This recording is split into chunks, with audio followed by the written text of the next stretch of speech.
With a light, we saw that the ship was aside, and then we saw a triangle, so I think she went back. Terrible. The standout feature of this case is the scenario of a boat that's supposed to be unsinkable, but that sinks in record time while a smaller boat right next to it comes out unscathed. I would also expect a direct hit by a waterspout would not only damage or break the super long mast, but rip apart other aspects of the ship, such as the flybridge ceiling cover and external ladders and railings.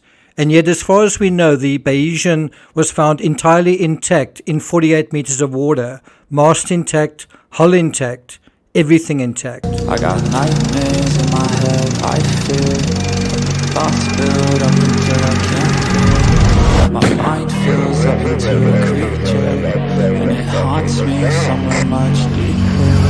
I got nightmares in my head. Hello and welcome to True Crime Rocket Science, the most authentic voice in true crime. Giovanni Costantino, the chief executive of the Italian Sea Group, which owns the Bayesian's manufacturer, Perini Navi, has suggested a large hatch was left open. He said, "I realized the yacht had taken on water due to a hatch that was left open. Otherwise, the Bayesian cannot sink. Like many, I made the error of thinking of conventional hatches and windows on sort of ordinary maritime vessels. But what are we dealing with here? A super yacht, a super luxurious yacht." Costantino went on to say, "7 people have died on board a vessel with our brand, which is why I want to speak up, also out of respect and closeness to the families who have lost relatives and friends." Now, obviously, one of those family members is Mike Lynch's wife, who actually owns the yacht. And so he says, "I imagine the crew is going through the worst moment of their lives. However, something in the way they handled the situation did not work. There was a chain of human errors."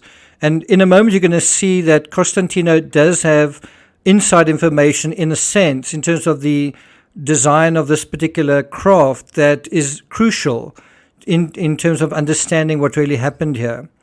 Because it turns out luxury yachts have some very different kinds of hatches that I would rather term parking bays or launching platforms. How do crew and passengers disembark from a luxury yacht? Well, not the same way that many others disembark from ordinary boats. They have their own tender on board, which is parked inside the hull in its own garage. And guess what? Garages have garage doors. Before we get to the rest of this analysis, if you haven't subscribed to the channel, please do. Welcome to the many of you who have subscribed. If you're enjoying this analysis, you might also like my analysis on the Titan submersible. I'll put a link to that playlist in the description. If you find this analysis worthwhile, please like, share, leave a comment. You can also hit the thanks button, and let's get started. If this door, a giant gaping access hole to the hull, were left open, or if a strong wind or wave yanked it open, then the boat would fill up just as easily as if someone had pulled out a plug. We may also have a clue to whether this hatch was open from a graphic showing how and where divers entered the wreck, and from the side that they entered it.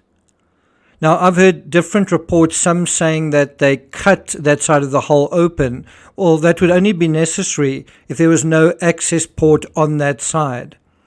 Going back to the article, after the incident, Costantino delved into the maritime routes of the Bayesian that night and reviewed the weather bulletin predicting an approaching storm. So that much is obvious. You didn't have to be a sophisticated professional sailor. You could just be an ordinary person watching the news to know that a storm was coming. And if you were a responsible captain, responsible crew, conscientious crew, you would have taken the appropriate measures. He also examined footage from surveillance cameras capturing the final moments of the sinking ship.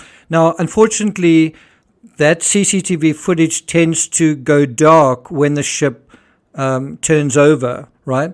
That footage doesn't help at the time that this happens because the power goes out in the ship and the ship seems to be out of range of the cameras. There is actually a photograph of the flare that is shot around about the time that the ship sinks.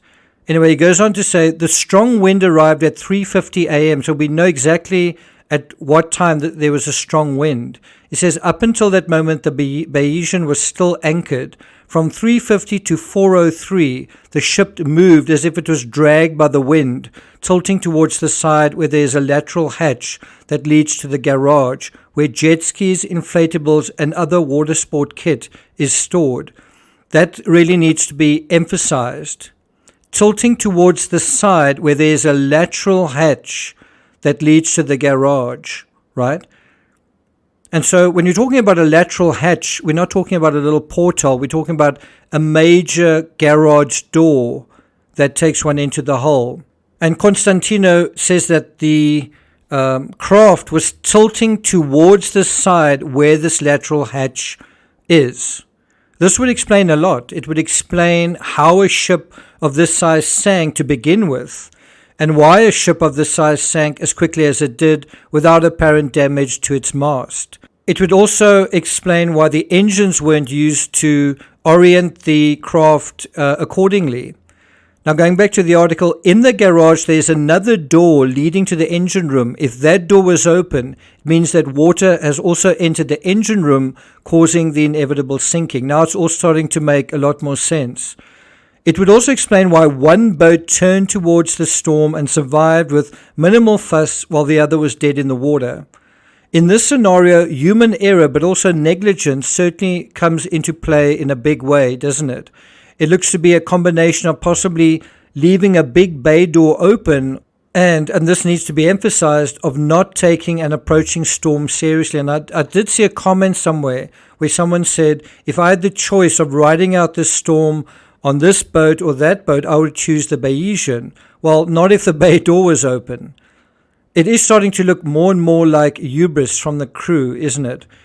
I'm not going to take it further than that, except to note something I neglected to mention in the previous video, is that on a mountain like Mount Everest, people aren't obligated to save other people's lives. It's not against the law if you leave someone there, because everyone is taking a risk, right?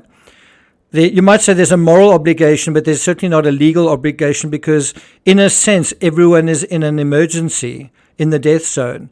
But on a boat, even in an emergency situation, it's a little bit different. The question is, how much of the emergency was created by the storm and how much was created by the staff? That is the critical question here. For those interested in the John Benet Ramsey case, look out for the next analysis on that coming in the next couple of hours. Thank you for listening, and I'll see you guys next time.